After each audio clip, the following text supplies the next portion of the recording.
This movie begins 30 years ago. In 1995, we see a place called Oregon, which is a state in the United States.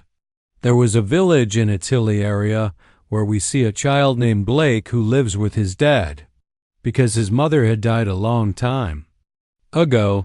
Now Blake's dad looks after him alone. Blake's dad used to be very tense about his care. That's why he wanted to make him brave, because it was said that a bloodthirsty animal resembling a human was roaming this place. Recently, it had also attacked a hunter who had come to these hilly areas. That's why his dad was always strict about his safety. But Blake, being just a child, had no idea about this. He could only see the beauty of this place, unaware of how big a danger was hidden behind this beauty. One day, Blake's dad takes him hunting. While walking, Blake sees some mushrooms. He likes them and walks over to them. Unaware that the mushrooms are poisonous, he starts touching them. His dad, who knew about them, immediately stops him. He tells him clearly that these mushrooms are poisonous, so don't touch them again. Stay away from such dangers. But Blake, who still couldn't understand much, was just lost in the beauty of the surroundings. His dad then scolds him, saying, "Use your intelligence. Even though this place is beautiful, you can't imagine how many dangers are hidden here. So be careful." Suddenly, a deer comes in front of them. His dad takes aim to hunt it, but the deer suddenly runs away. Now, while his dad's attention was on the deer, Blake runs off with the gun. He thought he would hunt the deer from the other side, but instead of seeing the deer in the scope, he sees a creature, an animal that looks like a man, growling loudly. Its terrifying sounds echo throughout the forest. Blake gets badly scared. His dad arrives just in time and grabs him. He scolds him harshly. Even though his dad wanted to protect him, Blake was confused. Whom should he be more afraid of, the monster or his own father? Because if anyone scared him the most, it was his dad. Anyway, his dad quickly takes him away and hides in a treehouse nearby. Looking through the scope, Blake's dad spots the dead body of the deer. The same deer they were going to hunt. Its condition was horrific, torn apart. Clearly, the creature had hunted the deer before they could. And now, it wanted to hunt them too. His dad sees the creature and immediately fires at it. But he misses. The animal runs away. Blake, terrified, asks his dad what that thing was, but his dad lies and says, "It was just a bear." Later at home, Blake hears his dad talking to someone on the phone. His dad says, "That beast is real. I saw it with my own eyes today. My son is in danger. I have to finish it." The story then moves 30 years forward to the present day. Now Blake is a father himself, living in San Francisco with his family. He has a sweet daughter whom he loves dearly. And like every father, his only aim is to protect his daughter, but not like his dad did. He wants to protect her, but never with the kind of harshness his father showed him. His daughter loves him deeply too. Whenever he is with her, she feels safe and happy. One day, while playing, she makes a mistake, one that could have hurt her. Blake loses his cool and for the first time shouts at her. She starts crying. Blake instantly realizes, "What am I doing? I've become just like my dad." He immediately apologizes, promising her that he will never shout at her again. Their bond grows stronger. One day, while playing, she touches his forehead and says, "Dad, right now, you're thinking how much you love me." He smiles and says, "You're right, sweetie. I'm thinking exactly that." Blake stays at home most of the time. He's a part-time writer. His wife, Charlotte, works as a reporter for a news channel. Due to her busy schedule, she struggles to spend time with her family. This creates a gap in their relationship, which neither of them wants. Charlotte also loves her family and wishes to be there for them, but she just can't manage time, despite trying. One day, Blake receives a letter. It says that his father, who had disappeared many years ago, is now declared dead. 30 years ago, Blake's dad had gone to hunt that creature to protect his son. He never returned. The police have now confirmed his death. Even though Blake had never liked his dad's behavior, the news shocks him deeply. Memories come flooding back. He decides to go back to his childhood home, the village where he once lived with his parents. He wants to go with Charlotte and his daughter, hoping the trip will heal their bond. When Blake tells Charlotte, she agrees, realizing her own mistake. She's been too distant from her family. She tells Blake she feels like she's not a good mother. But Blake reassures her, saying, "You're a great mom. Don't ever think otherwise." The next day, the family sets out on their trip. Blake is determined to make his life better. But when they reach the village, he struggles to find his old house. It's been 30 years after all. Everything had changed. To make things worse, there's no internet, so they can't use maps either. Suddenly, they see a man in a treehouse nearby holding a gun. Charlotte gets scared. She says, "Let's leave." He has a gun. Blake calms her, saying, "Don't worry. Around here, everyone carries a gun."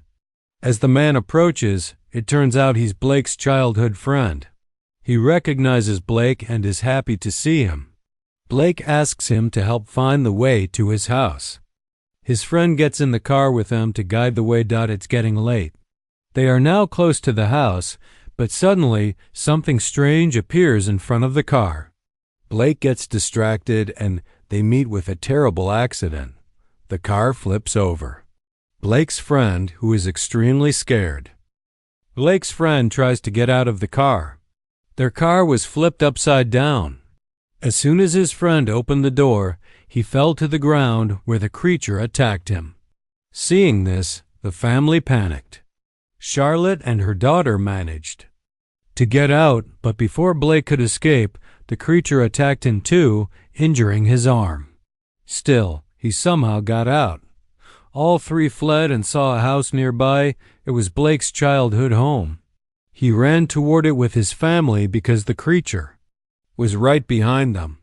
Somehow, they made it inside. It was pitch dark, and Charlotte and her daughter were completely terrified. Blake searched for a torch first and used it to turn on the generator. Then he looked out the window with the torchlight and realized the creature had disappeared. After a while, Charlotte told him, "I'm so confused. I have no idea what that thing was." Blake replied, "I'm shocked too. I've never seen anything like it. I don't know if it's an animal or what." Charlotte said, "We can't face that thing on our own. We don't even know what it is or how dangerous it can be. We need to contact someone for help." Then Blake noticed his father's old radio nearby. He tried to set the frequency to ask for help, but it didn't connect. It couldn't reach anyone. Suddenly, something began to happen to Blake. His condition worsened. His teeth began to fall out and blood was dripping from his injured arm. Amid all the chaos, he passed out. He had forgotten about the injury, but when Charlotte looked at the cut, she said, "This isn't from the glass. You were clawed by that creature." She bandaged his arm and went to sleep with their daughter while Blake stayed behind, locking the front door tightly. That's when he started hearing loud footsteps, animal-like sounds. But strangely, Charlotte and their daughter couldn't hear anything. Only Blake could. Blake followed the sound, trying to figure out where it was coming from. It led him to a cupboard where he found a spider crawling, and he could hear its footsteps clearly. He was shocked. In truth, the creature that attacked him wasn't just any animal, it was a wolf-like beast. And now, from the wolf's bite, Blake was starting to turn into one too. Just like human teeth fall out to make way for new ones, his were falling to be replaced with sharp wolf fangs. His senses were heightening. His hearing had grown intense. It was terrifying and strange. At times, he felt like his head would explode. Still, He tried to control himself. Then he began to hear the wolves growl again from outside the house. Charlotte also woke up from the noise. Blake stood at the door to listen closely. The next moment, the creature smashed through the lower half of the door and started dragging Blake by the leg. Charlotte panicked. But seeing her husband in danger, she grabbed an axe and frightened the wolf away. Blake was saved, but the infection from the wolf bite was spreading fast. His hearing was distorted. Even normal sounds echoed unnaturally. He couldn't speak like a human anymore. Charlotte noticed this and realized it was the wolf's infection taking over. Blake understood too. He knew he wasn't going to survive. Terrified, he locked himself in the bathroom. Charlotte tried to help him. She brought a pen and paper so he could write what he wanted to say. He scribbled, "Dying." She tried to calm him. "No, you're just sick." "You'll be fine," she said. But it was clear he couldn't understand her anymore. His vision had changed too. He was seeing strange things. His hair started falling rapidly. His condition was becoming terrifying. His daughter saw him and became frightened. "Mom, what's wrong with Dad?" she asked. Charlotte replied, "Nothing, sweetheart. He's just sick. We'll take him to the doctor in the morning." But then Charlotte noticed blood oozing from Blake's arm. She sent her daughter away and removed the bandage. To her horror, the wound had rotted and was oozing. Blake, in pain, began clawing at the wound, then started biting into it with his own teeth. Charlotte was terrified. She realized there was no time left. If he didn't get help now, she would lose him forever. Her eyes landed on the car parked outside. She made a bold decision. She helped her family into the car and prepared to leave, but suddenly the wolf climbed onto the car. They jumped out and ran. A greenhouse was nearby. To escape, they climbed onto its roof while the creature broke into the structure, tearing its way through the roof. Their daughter slipped, merely falling, but Charlotte saved her just in time. Realizing this place wasn't safe, Blake signaled Charlotte to take their daughter and run back to the house while he distracted the creature. Charlotte made it back to the house with their daughter. After some time, Blake also returned more changed than before. His hair was gone. His teeth were fully transformed. Then he vomited and out came severed wolf fingers. That meant, in the earlier fight, Blake had bitten the creature and chewed off its fingers. Blake's animal form was taking over. He knew it. He realized he was becoming a danger to his own family. So he made a heartbreaking decision to leave them behind. But as soon as he opened the door, a wolf was standing in front of him, one that had come to take revenge. It pounced on Blake, and now a terrifying fight broke out between the two wolves. At first, the wolf was overpowering Blake, but then Blake bit into the wolf's neck, ripping it apart, violently killing it in the end. Then Blake noticed something shocking. The same tattoo was on the wolf's arm as the one his father had. That meant this wolf was his father. When his father had gone hunting all those years ago, he had been bitten and turned into a wolf. This was a kind of wolf virus, and now it had been passed down to Blake from his dad to protect his family. Blake ran out of the house. Suddenly, he collapsed to the ground. His body started to change, his jaw widened, his teeth grew longer. Sharp claws burst from his fingers, hair spread across his skin. He had now fully transformed into a wolf man, just like his father. The wolf within him had completely taken over. Blake then turned and rushed back toward his family, ready to attack. Charlotte saw him and realized that Blake was now fully a wolf. He had become dangerous. This time, she didn't open the door. She held a knife in her hand for protection. Still, Blake managed to break inside. But even though he was fully transformed, somewhere deep inside, his human side was fighting to resist because Charlotte and their daughter were in front of him. He couldn't bring himself to attack them, but Charlotte, thinking he was a threat, started defending herself with a knife. Blake wasn't trying to hurt her. He was only trying to take the knife away. In the chaos, Charlotte grabbed her daughter and ran. They both ran to a nearby dam and hid inside. There, Charlotte spotted a bear trap. She decided to use it as a defense. They hid and waited. Eventually, Blake broke down the dam door and entered. It was pitch dark inside. Charlotte and her daughter hoped he couldn't see them, but Blake, with his enhanced wolf vision, saw them clearly. Still, he didn't attack. But when he stepped forward, he got caught in the bear trap. Charlotte took this chance and escaped.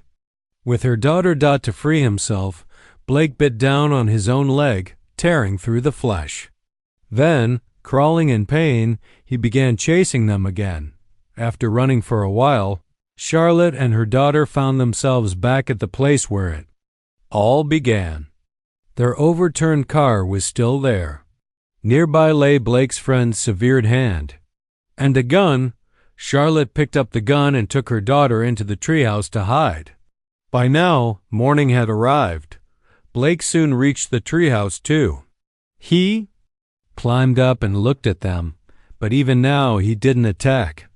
This man had spent his whole life trying not to become like his father. He never wanted his daughter to fear him, but now he had become helpless. He was the very thing he feared, and his daughter was scared of him. He couldn't take it. He didn't want to live like this. Just then, his daughter read his thoughts again. She said, "Mom, Dad wants you to shoot him." Charlotte aimed the gun, but her hands trembled. She couldn't do it. Even though she wanted to, she just couldn't shoot. Seeing this, Blake provoked her. And finally, with a broken heart, Charlotte pulled the trigger. Blake fell to the ground. In his final moments, he looked around and saw the beauty of the place, the same beauty he once saw as a child. Charlotte and her daughter came and sat beside him. Even now, his daughter was reading his mind. She said, "Dad, you're still thinking about how much you love your family. That's why you didn't hurt us." Hearing this, Blake closed his eyes and died. His daughter understood that her dad's pain was finally over. He was at peace now. Crying, she hugged her mother. She was in deep shock, but she knew she had to move forward. She had accepted that maybe this was their fate. And with that acceptance, she stepped forward toward the beginning of a new life. And with that, this movie comes to an end.